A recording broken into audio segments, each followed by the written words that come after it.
anh nga độ thung cho mình lấy chẳng rồi cốt mình biết độ thung mà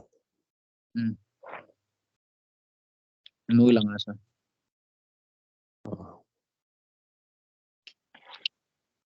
bây giờ tâm sự là mấy tiếp tiếp không lâu bây giờ cái quoi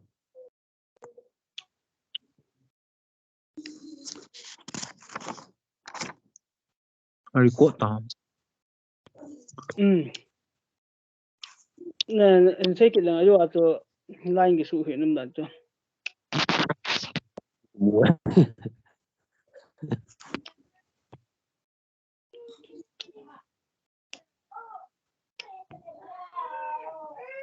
cái gì hay patience này ngay ho trading ngay patience này đó là bôi him patience này đó là chun nhưng mà ta khi khởi đầu lâu đi hin ít đạn hạt ya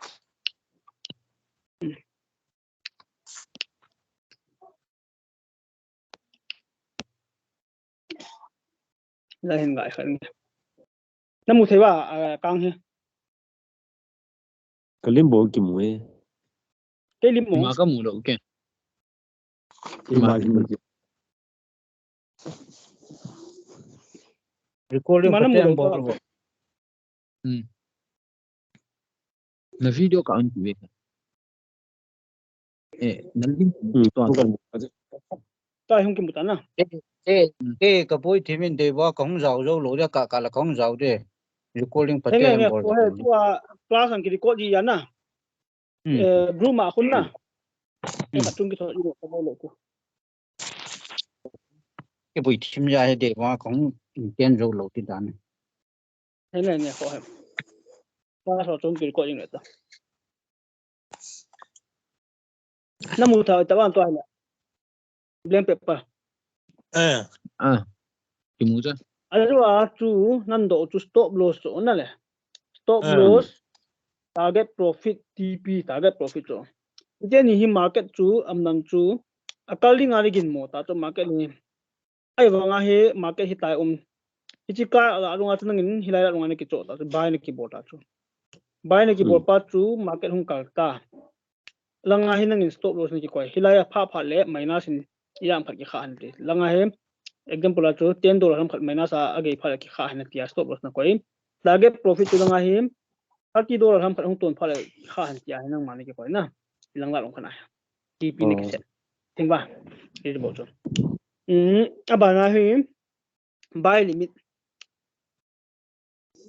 limit ki hi pi dinam ti le market hi ti chilaya hi tiute chilaya hi nang gel da na hi chilaya lunga wang hi mantam na sa na cho nom do ti phana chu market hi hilangla lung gei phale hin amale ma ki buy han tia buy limit na koi ta na ti area he buy limit lai la na koi ta cho ale market hi wang na wang phat pin hung khitai hung khi phana hi lai hi buy limit an chu kha tai tu te ang su kha khi khiang la ni ki buy ti ta to ani ki buy ding hung ka kha le hilangai na tu ni hilang la nga na tu ni ti na ta buy limit na aban le buy limit ibong nga le buy stop khat pi ti nam ti le buy stop ti tu hi chi ta bong ma he buy limit line na koi ta cho ila he buy limit na koi ta market chu nangin he khat pi ham ti le market chu hi chi range sa he movement bol lai sia chu market hi tai di hin ale hi chi range pa hi ahin kha khala hi le resistance pa hi ahin break nga hi le market chu kal ta ni ti ta cho aju ti phana ji pina bolam ti le hi chi range sa hi ongge ya hi nangin langa hi buy stop na koi pa chu automatic nga ki buy be ri ti ne cho buy stop na koi pa na ai chu akal resistance a break hi phana chu nangin kal ta ti hi buy stop na koi ala hi na ki buy be ti ne cho atha na buy be ti ne cho ya tim ba ki chu hun tin aban le sell limit to share stop na bela hen sell limit to share stop pi tinam tile market hi time ta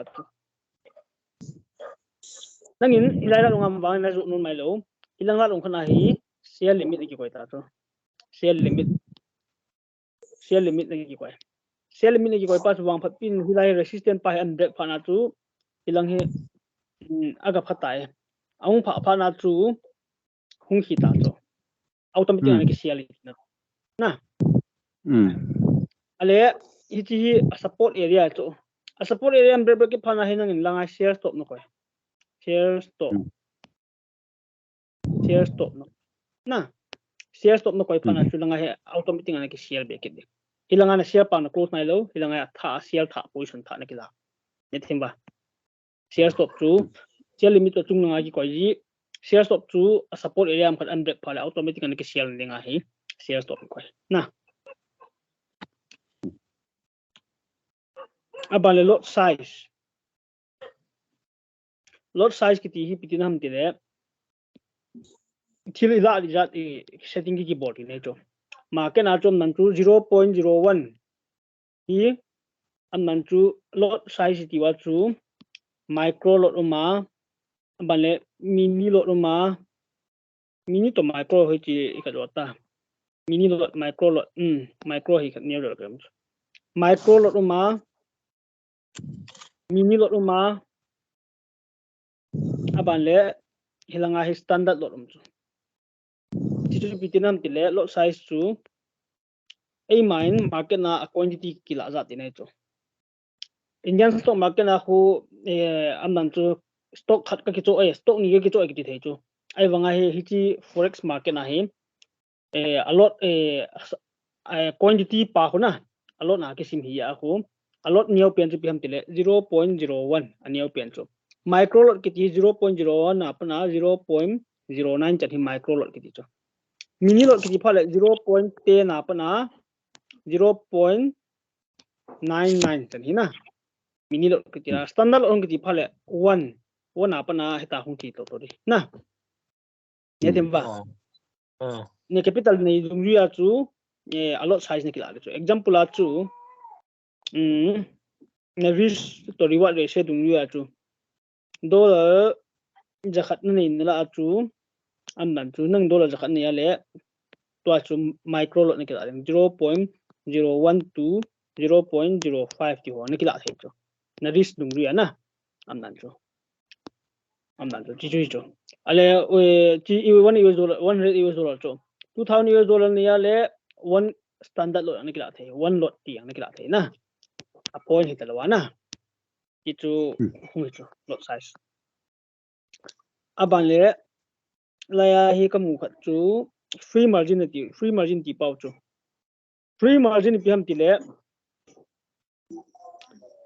sum trading na bol ta chu dollar jakhat nei ta chu example a chu jakhat nei la hin ngin 0.05 ham khat thil na ki cho ta chu example na ki cho a pha le 0.055 na ki cho chu example a chu hi chi na cho na chu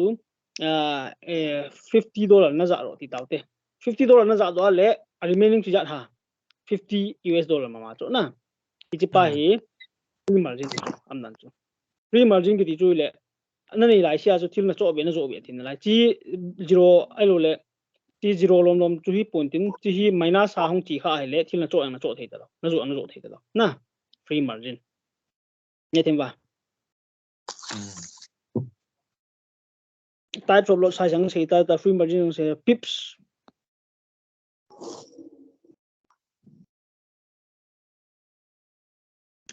pitinam pips chu hi le am nan chu market na movement point na hung movement pa pips ki example a chu 18300 na ko na gold chu movement in bottom lang lahi 1801 hita hanang lahi 1802 hita hanang 1803 hita hanang 1804 hita hanang le apip chu pitinam tile hichi hi 1800 na ko na 1801 movement mo na hi $1 cho $1 movement bol hi wanga hi hichi apip sign heading ale hichi ka hi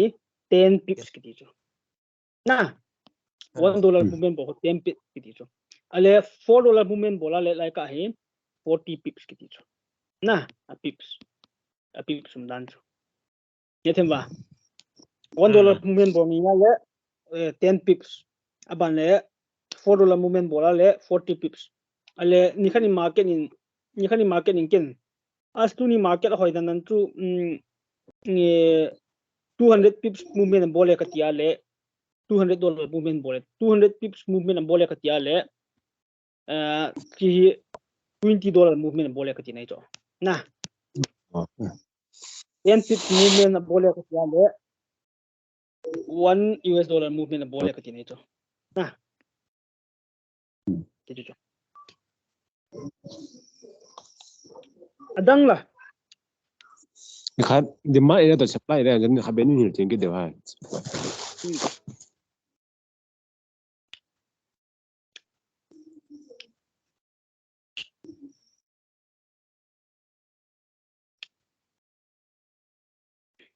Iga bela tu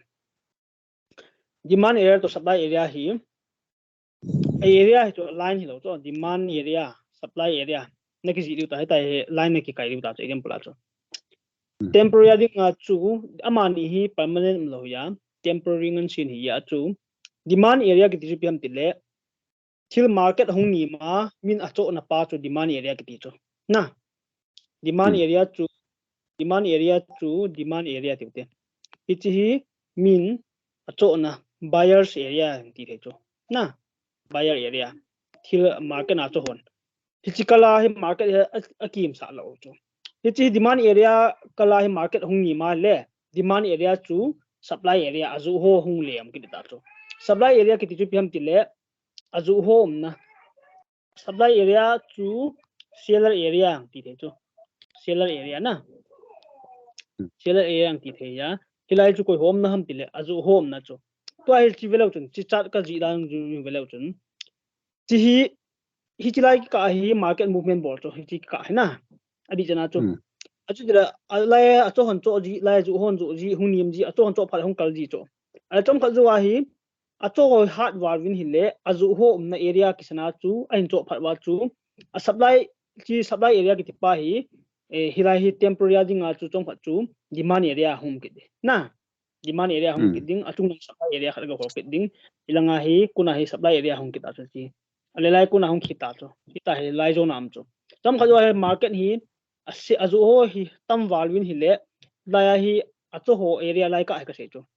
temporary ding acho ho area ka ti pa hi ka hi market an break pha na hi am nan chu lai la runga azu ho hung liam kita na lai hi pa he ale acho ho la nui ngam chu acho ho nan cho to ki ji azu ho nan ju su ki ji acho ho na cho ki le hong kal ki ji tom ka azu ho hi hung ha win an ju ro le acho ho na la rung ki sana hi lai zone pa ki sana hi an ju ki wa le market hung ki kita nui lang pe ge na itu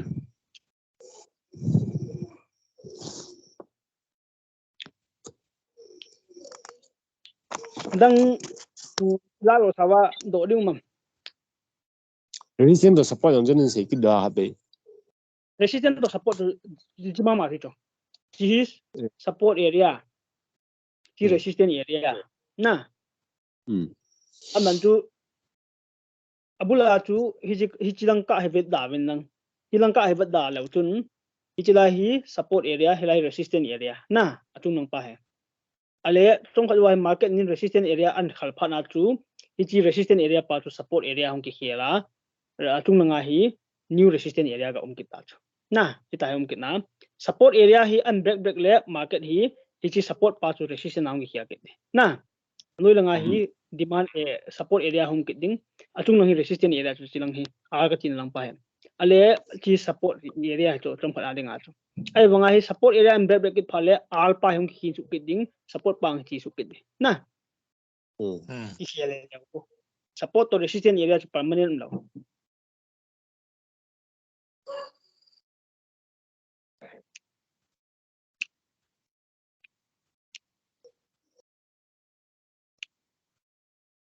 adang he dum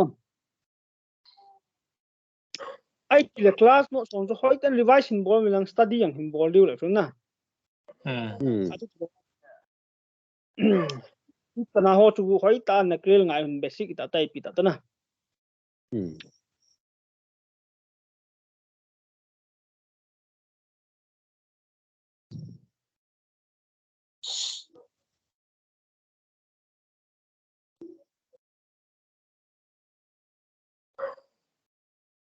adang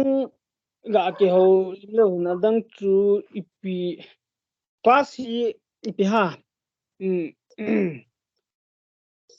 ว่าฮีท็อปิกอย่างตั้มตลอดเห็นนะคลาสท็อปิกเห็นนะ 我比较懂的来， ท็อปิกตั้มตลอดโจไว้ใต้บอกว่าอะไรนี่ขั้นนี้ก็อังใจดูตาโจอายุที่อาสนุ่มดีมันบอเต้าเด็กกติดโจนะ 你读谁的话，个你认为？ ฮะ 你看，我话过比罗人读的话， กันถอดตาตัวละมาสาโจ 马上绕单了，找着。 Mình nào không kịp thoại đâu chứ. Không kể để ta. ที่ตัวมาบ้านไหนละที่หัวอมโลหัวจุยแหล่นะนี่คลาสละไปนี่กินโนดตัวยีวินนังนะอมโลไม่เทียนะไอ้เต้นสตูดี้หินบอลวินนังนะอินท่าไอ้ขัดเกตวินนังนะนั่นที่โลฮะโดเบนบ้าง 不知道为那个你别那个。 โอเคที่เลยที่จะน่าหุ่นสัตว์เต้นนั่นแหละ oleเงี้ย